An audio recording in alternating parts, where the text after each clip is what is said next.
In 2013, a British officer in Helmand Province, Afghanistan, held a Black Hornet drone in the palm of his hand that cost more than $90,000. It couldn't fire a weapon. It couldn't drop a bomb. It weighed less than a slice of bread, and his commanders treated it like one of the most valuable things on the entire patrol. This is the Black Hornet, the smallest drone on the modern battlefield, and quite possibly the most important. Here's the part that should stop you. While the world watches exploding FPV drones rack up millions of views, the Pentagon has quietly spent over $300 million on a tiny helicopter that does exactly one thing. It looks. No warhead, no strike, just eyes. So why would the world's most powerful army pay supercar money for an unarmed, toy-sized aircraft? Why are American soldiers, Ukrainian special forces, and militaries in more than 40 countries all betting that information beats firepower? And why did the Pentagon just add a 70-gram machine to its most trusted drone list, chosen over 35 competitors? By the end of this video, you'll understand why the deadliest advantage in modern war might not be the drone that kills you, but the one you never knew was watching. You'll see how a 70-gram machine survives where bigger drones get shot down, and you'll hear what a British major named Adam Foden said in 2013 that explains the entire philosophy behind it. Let's get into it.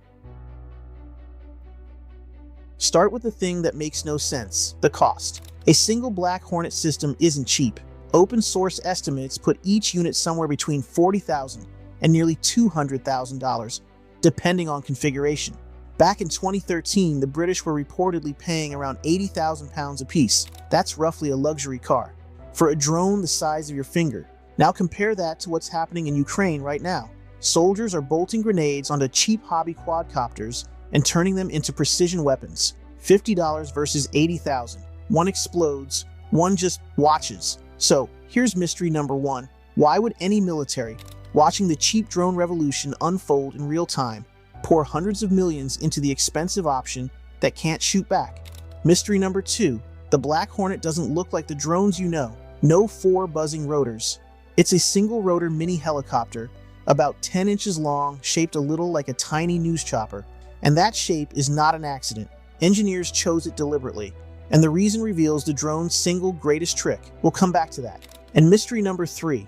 In 2013, when these things first flew in combat in Helmand Province, Afghanistan, a British major named Adam Foden described what soldiers had to do before the Black Hornet existed. His answer is uncomfortable. It's also the cleanest one-sentence argument for why this drone exists at all. Remember this detail, it lands at the very end. Because for decades, the hardest problem for an infantry squad wasn't firepower. They had plenty of that. The problem was the corner, the doorway, the ridgeline, the window with someone possibly behind it, the unknown few meters that could hide an ambush, an IED, or nothing at all. And experts assumed you couldn't solve that cheaply. Real reconnaissance meant satellites, surveillance planes, or risking a human being. The idea that a single-foot soldier could carry his own personal spy aircraft in a belt pouch and fly it through a window sounded like science fiction, until a small Norwegian company decided to build exactly that. The Black Hornet was born from a Norwegian startup called Prox Dynamics, founded in 2007. Their goals sounded almost absurd at the time. A fully functional reconnaissance helicopter small enough to sit in your palm, quiet enough to fly unnoticed, and simple enough that a soldier could launch it in seconds. The original model, designated the PD-100 Black Hornet, proved that concept was real. Mass production began around 2012. The first combat deployment came in 2013, with British troops in Helmand Province, Afghanistan. Those early PD-100 models were fragile. One soldier complained a strong gust could send it tumbling. But the concept worked. It worked so well that in 2016, the American firm FLIR bought Prox Dynamics for around $134 million. Today, it's part of Teledyne FLIR. Now, the technical foundation. Why was this so hard? Think of it like trying to build a hummingbird that carries a television studio.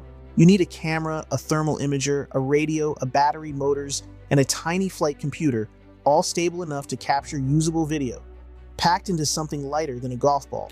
For years, the electronics simply didn't exist at that scale.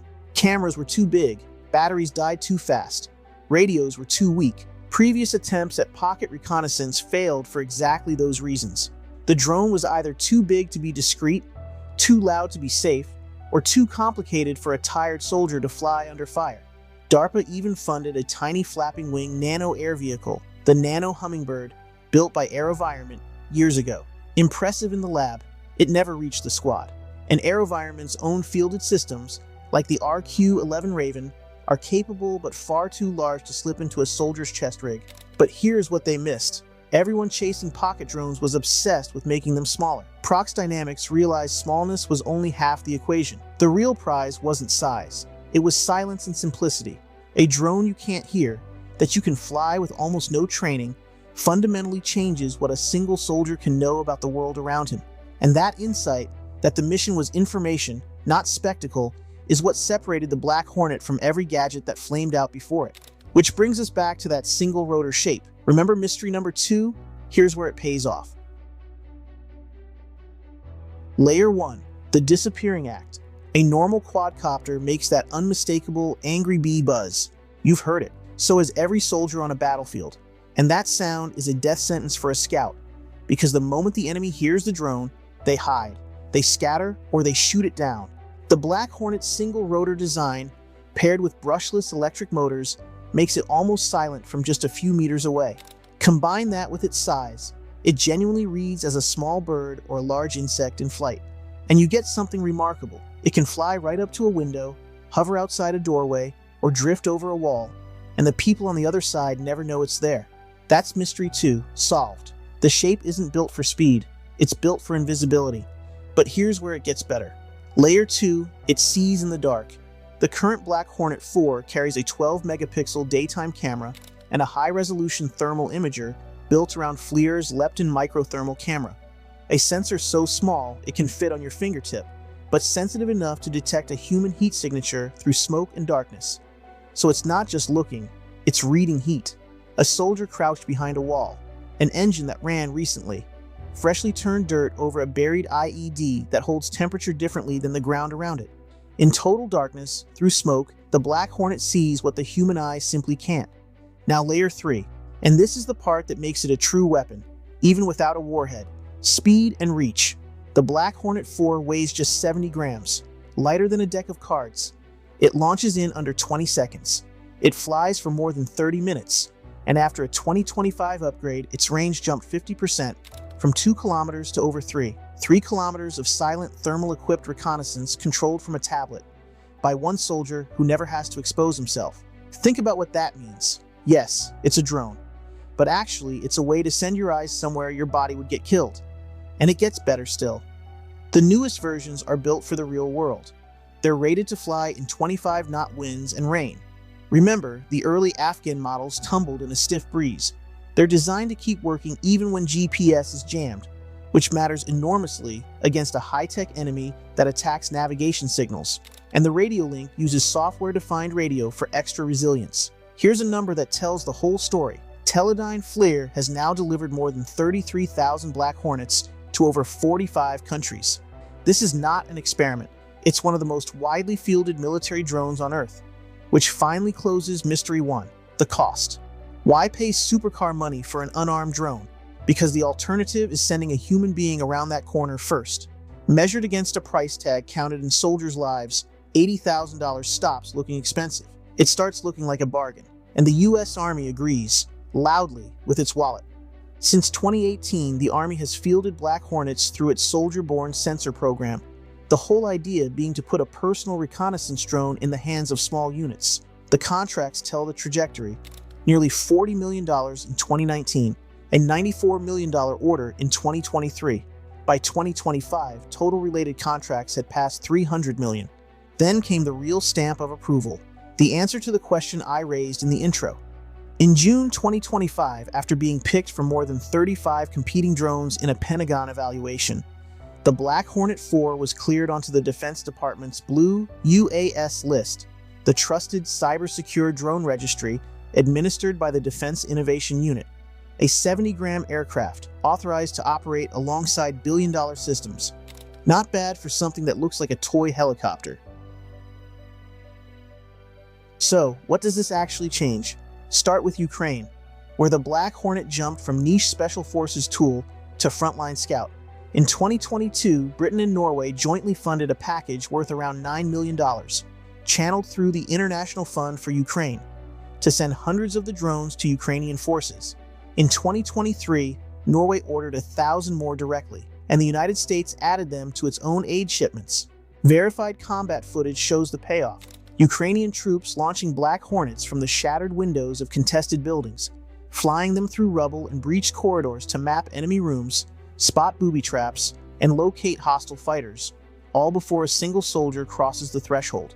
In a brutal urban fight, that's the difference between walking into an ambush and watching one fall apart on a tablet screen.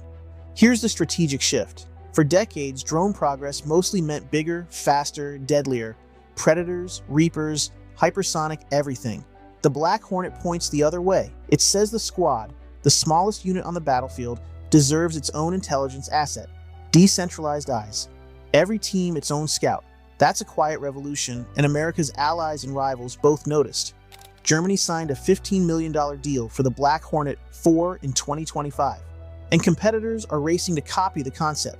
China has shown off experimental insect-sized drones, though for now they're closer to lab demos than battlefield tools. Even AeroVironment, which dominates the slightly larger small UAS market with systems like the Puma and the Raven, has watched the nano reconnaissance category grow into a segment of its own. Let's just say there's a meaningful gap between a press release bug and 33,000 combat-delivered systems. And that's really the point. The United States and its partners didn't just buy a clever gadget. They built a doctrine around the idea that the soldier who sees first wins first.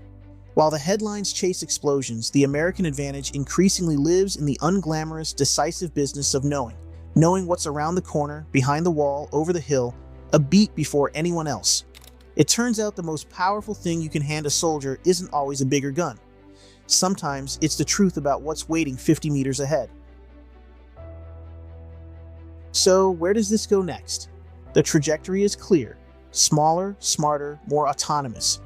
The current frontier is teaching these nano drones to do more of the thinking themselves, navigating, identifying threats, and flagging what matters without a human steering every second.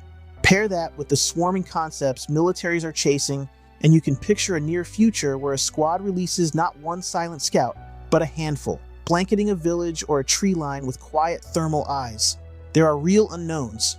Can a drone this small ever be made cheap enough to issue like ammunition? Can it survive the electronic warfare a major war would throw at it?